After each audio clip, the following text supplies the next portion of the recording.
Ibrahim, I know you're incredibly emotional right now. Just sum up how you're feeling to get this goal on this night after what's been a really tough time. Yeah, no, for sure, I'm very happy. And I don't have words to describe what I feel right now, because it was a very difficult moment for me and my family the last 2 weeks. But this is part of the life, and it's very hard to accept, but we don't have the choice to do it. And I saw the team, we had some injured players. I know I was not the manager on the call, and he said to me, I can take my time. I don't have to rush my back. But with this situation, I think it was important for me to come back and to help the team. And I think this is what I did today with the team, with Anfield. The atmosphere was unbelievable today. And this is what we need until the end of the season. Does that just go to show that these boys in the team, they're all your family too? Yeah, for sure. Of course. Now I'm very happy for him. To be fair, he just showed to the world his quality. And for me, I think he didn't reach his peak right now. But this will come in very soon.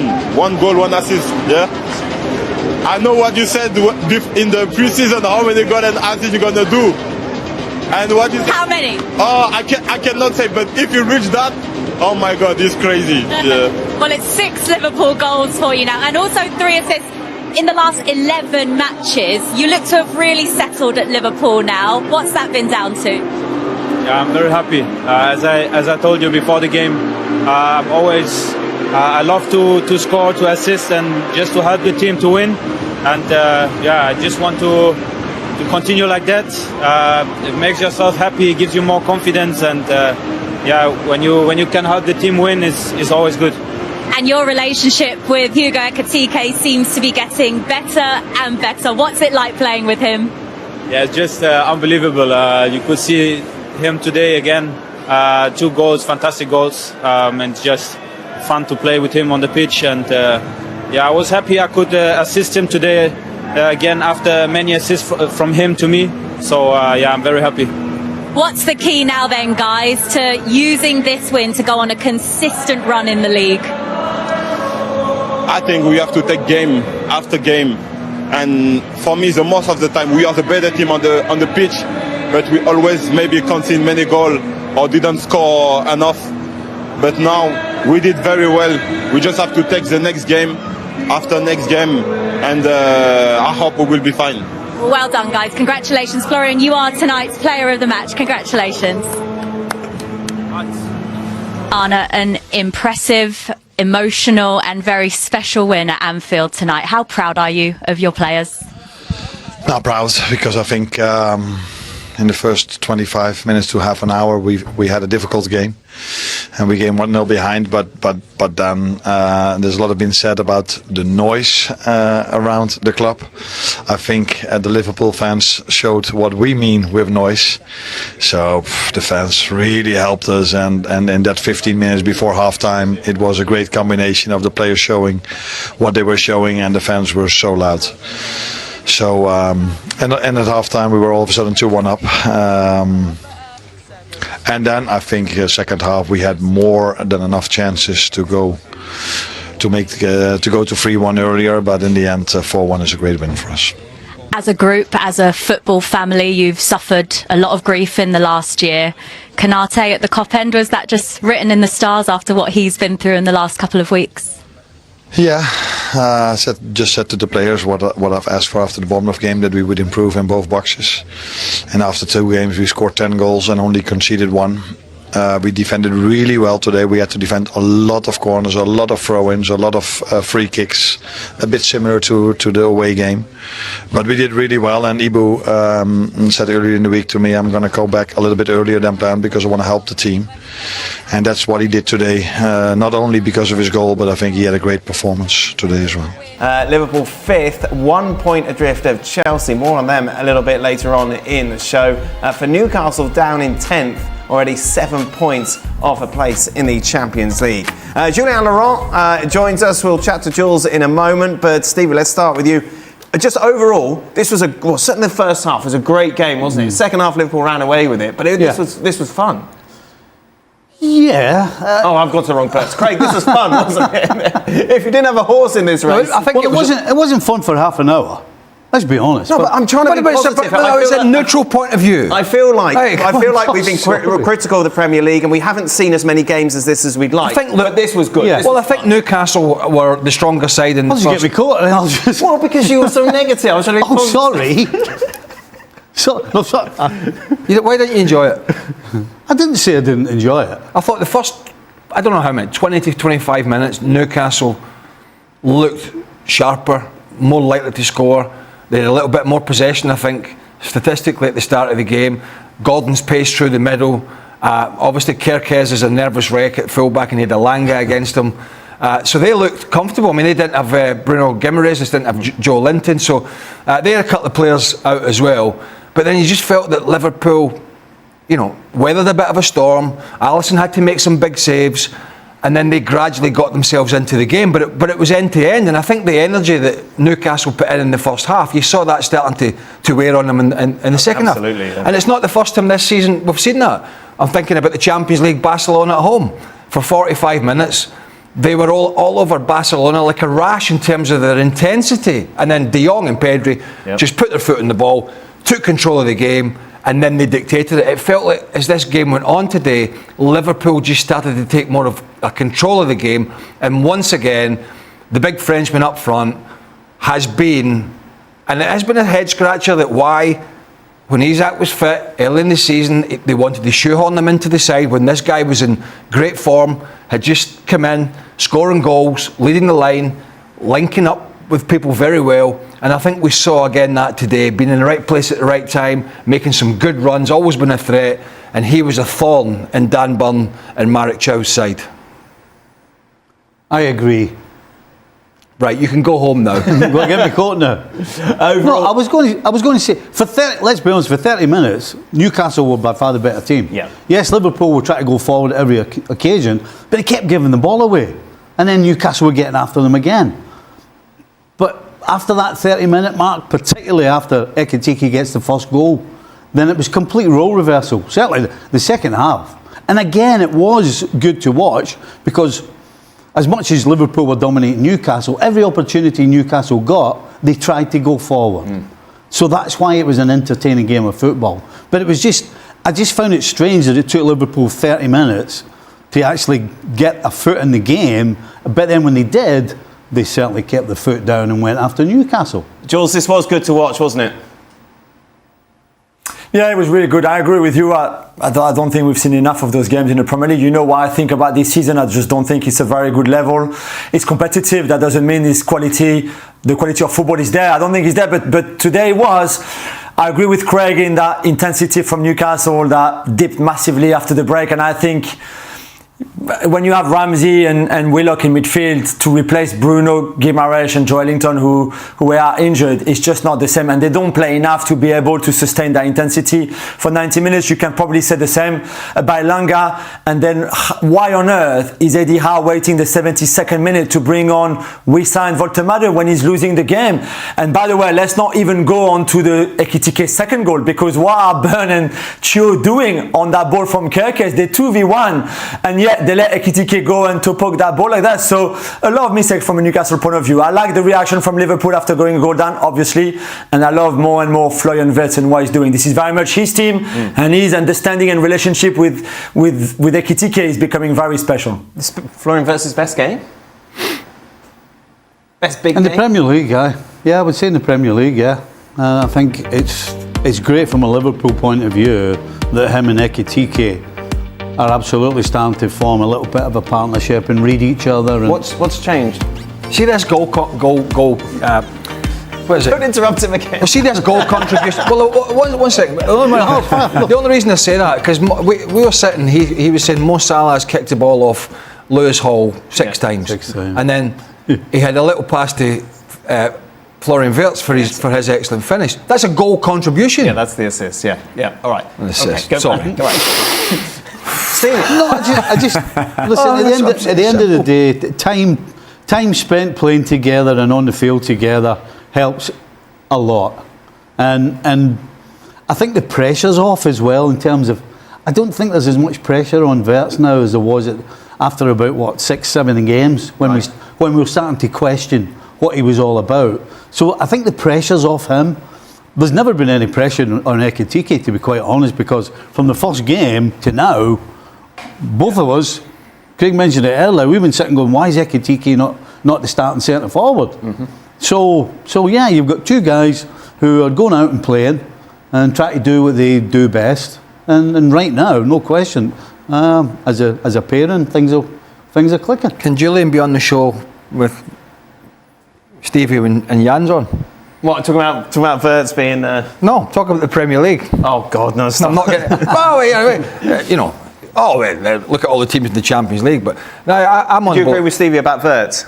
That it's just been time? Yeah, I mean, I think, look, there's no guarantee for any player, but that you're going to come into... it's when Philip Coutinho left Liverpool, went to Barcelona, he was the star man, wasn't he? And he goes in there, okay, the Messi's there and whatnot, but he really struggled. So there's no guarantees you're just going to pick up from your own country and go to another one and perform. But he's a young guy, he's too good a player, and ultimately he's come into a team, unfortunately for him, that had a very flat start to the season. So that makes it more difficult as a new player coming in. When there's other new players there, you're not playing well, you're very open, and the other new signings are not playing well either, Kerkez and one or two others. So I think it's been a difficult transition for him, but the more they play him in that number 10 role, I think the better he will get and the more consistent he will get. Jules, this is for what people have been championing a lot about him, who of course saw him play in Germany. Yeah, completely. I think you always need a bit of time to adapt, and for your new team to adapt to your skill set and your qualities. It's very different to play with Wirtz as a 10, like Craig just said, and what Liverpool did last season, for example. It's a different profile. He plays in a different way. We can see him running a lot because I think he gets that from the Bundesliga. So at times, maybe earlier in the season, he was kind of going too deep and trying to recover the ball and help the midfield and help the defense. And that's not where we want you to be, and we need you to be. We need you to be in those areas like today when you can be decisive, and he's a wonderful player. I've got an issue with Salah in this team again tonight. Okay, it's an assist, but there's another massive chance that he misses. Like he misses one like that in every game, even the easy game like the one away in Marseille, and it's actually quite a very similar chance than the one that Wirtz gives him tonight in transition on the counter attack. I don't know if he's still the best for this position. Maybe he is. I'm just watching him and I think like there's something clearly missing there. There's something that is not right. But for the rest, and again, like we said earlier, this is very much becoming more and more Wirtz's team. That's a weak area of their team now, isn't it? You were shouting quite a lot about it. You were counting the number of times that he gave the ball away, Salah. Yeah, I think for the first, we've all been asking the same question. How can you go from there to there just so quickly? Generally it takes a bit of time where you start losing a bit of pace and your balance and all these things. But today, Newcastle's right back. What's his name? Sorry, forgotten his name. Trippier. Now Trippier doesn't play every week because Trippier's legs have gone. Trippier's a guy on the other side of his career. And today, Mo Salah had 4 yards on him. A ball was played through from Szoboszlai. Could have been a little firmer, would have helped him. But Trippier caught him comfortably. And Salah actually, at no stage during that little passage, looked comfortable on the ball. So he doesn't look comfortable on the ball. He's got a guy whose legs we do know have gone, catching him, having given him a 3-yard start.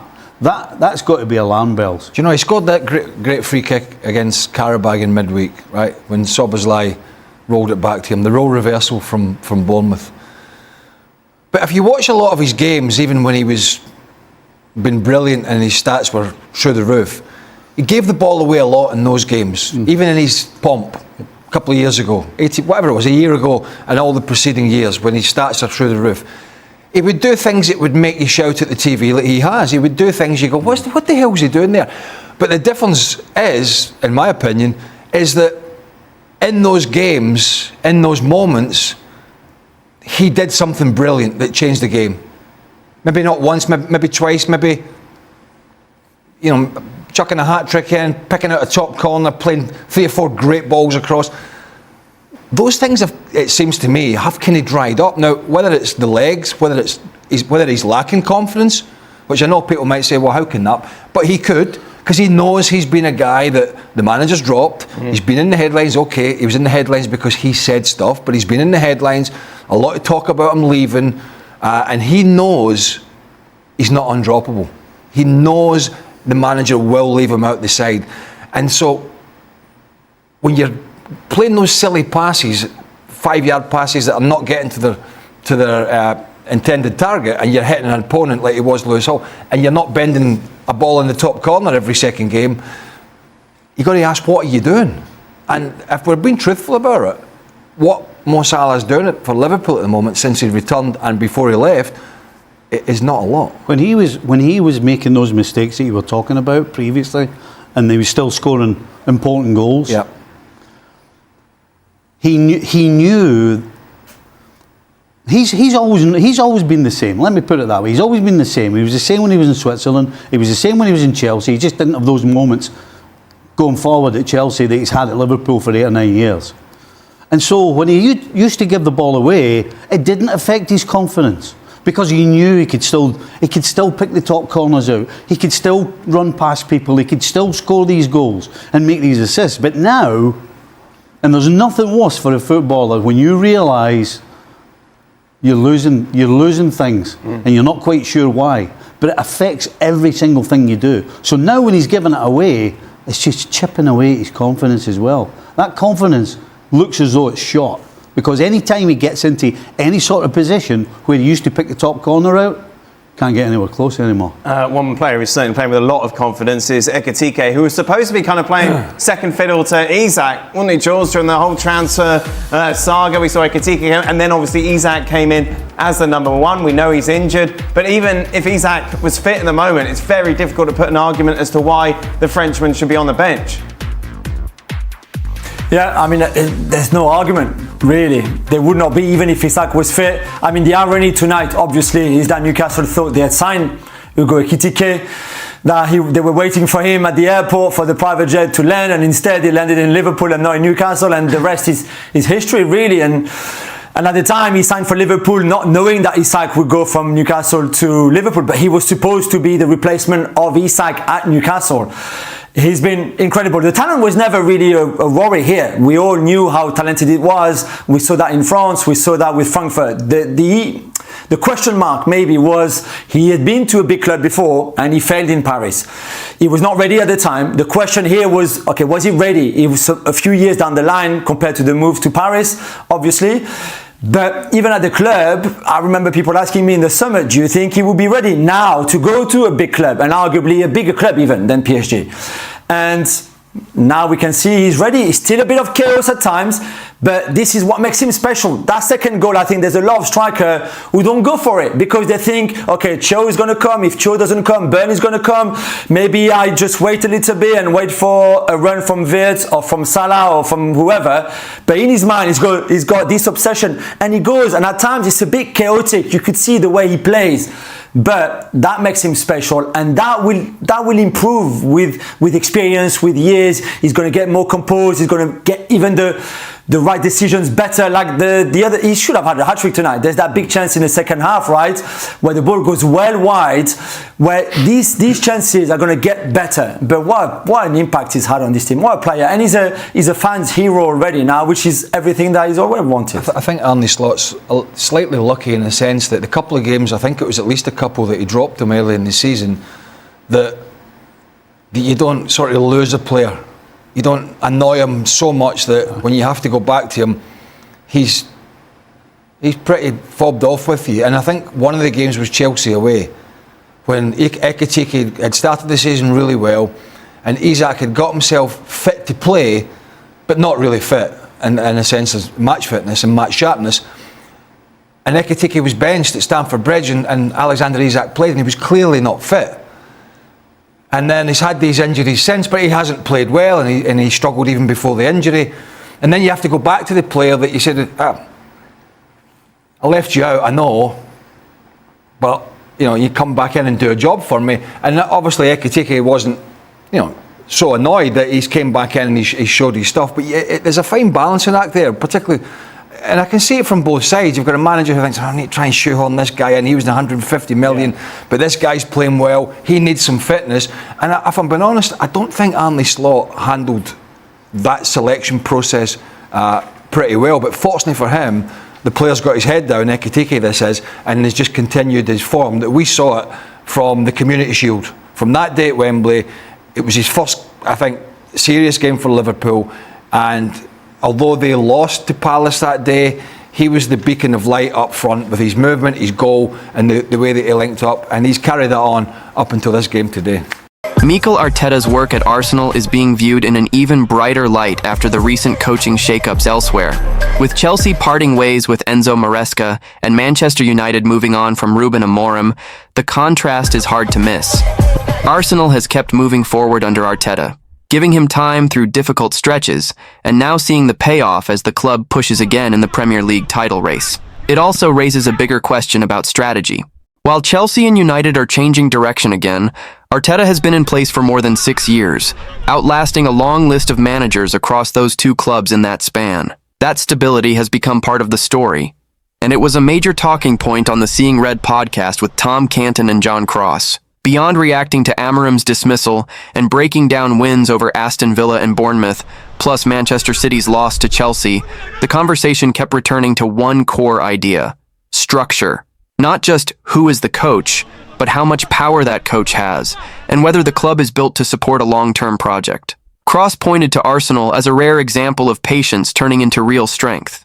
He argued that Arsenal's willingness to back Arteta through the messy early phases helped create the stable position they're in now, and that this kind of time and support investment is what can turn a club into something truly solid. Canton's response was sharp and honest. Arteta's arc, he said, has almost become a problem for other clubs, because it tempts them to keep coaches they probably shouldn't. But at the same time, it's still the best example of what can happen when you hire the right person and actually give them time. And that time wasn't smooth. The discussion highlighted how Arsenal could easily have pulled the plug early. 2 8th-place finishes, then 5th, missing out on the Champions League, and a Europa League semi-final exit to Unai Emery's Villarreal. Any of those moments could have pushed a club into panic mode. Instead, the argument is that Arsenal recognized the bigger reality. Arteta didn't have the resources to compete at the required level right away. The squad needed a rebuild. The roster needed to be refreshed. That's where the comparison to Chelsea and United becomes even more pointed. The podcast suggested that recruitment and decision-making structure are often what determine whether a coach survives. If signings don't land, results suffer. And if a coach doesn't have enough influence, or the club isn't aligned behind a clear plan, it becomes much easier for things to collapse. In other words, giving time only works if the coach is empowered to shape the team in a way that matches the vision. Cross also emphasized that Arteta's situation stood out because he pushed to be a true manager, not just a head coach. The idea is simple. Top coaches want a real say in the build, and they want the club to match what they were promised when they took the job. The discussion even pointed to how Arteta survived a low moment, like the home loss to Burnley, because the club stayed behind him. And in that period, with fan pressure affected by the COVID-era environment, Arsenal were able to hold their nerve instead of reacting emotionally. Meanwhile, the big unknowns now shift back to Chelsea and Manchester United. Who replaces Amorim? And how will the next chapter look at Chelsea? The answers may come sooner than people expect. But for Arsenal, the reality stays the same. They're stable, they're moving forward, and they're still in the title chase, while others are starting over again. And that contrast can shape how people judge every manager in the league. Because when two massive clubs hit the reset button again, it forces the same question Cross raised on the show. Is the quick switch actually fixing the problem, or just delaying the real work? The bigger takeaway from the discussion is that time isn't a magic solution by itself. It only becomes valuable when the club's structure supports the plan, and when the coach has the influence to push the squad in the direction he believes it needs to go. That's why the distinction between head coach and manager kept coming up. The podcast point is that if a coach is expected to own the results, he usually wants a meaningful say in the decisions that shape those results. And if he doesn't get that, patience alone won't save him. That's also where Arteta's early struggles get reframed. Those finishes and setbacks could have become a reason to panic. Instead, they became evidence of why alignment matters, because Arsenal chose to treat them as part of a build, not a final verdict. And once the squad was reshaped the way the club believed it needed to be, the results started to reflect that long-term approach. So the repercussions aren't just about Arsenal looking stable, it's about how stability changes your margin for error. When you don't reset every year, you're not constantly starting from zero. You're building on decisions, learning from setbacks, and keeping a clearer identity. For Chelsea and Manchester United, the immediate consequence is obvious. They're changing direction again, which means the next appointment carries even more weight. Because every new coach isn't just judged on results. He's judged on whether the club is finally giving him the structure and authority that the role demands. That's why the question at the end matters so much. Who will replace Amorim, and how will Liam Rosenior do at Chelsea? Because those answers will test the exact theme the show kept returning to. Time, support, structure, and control. And for Arsenal, it's a different kind of pressure. Stability doesn't guarantee trophies, but it does keep you in the fight longer. And right now, while others restart, Arsenal get to stay focused on what they're already doing, chasing the Premier League title.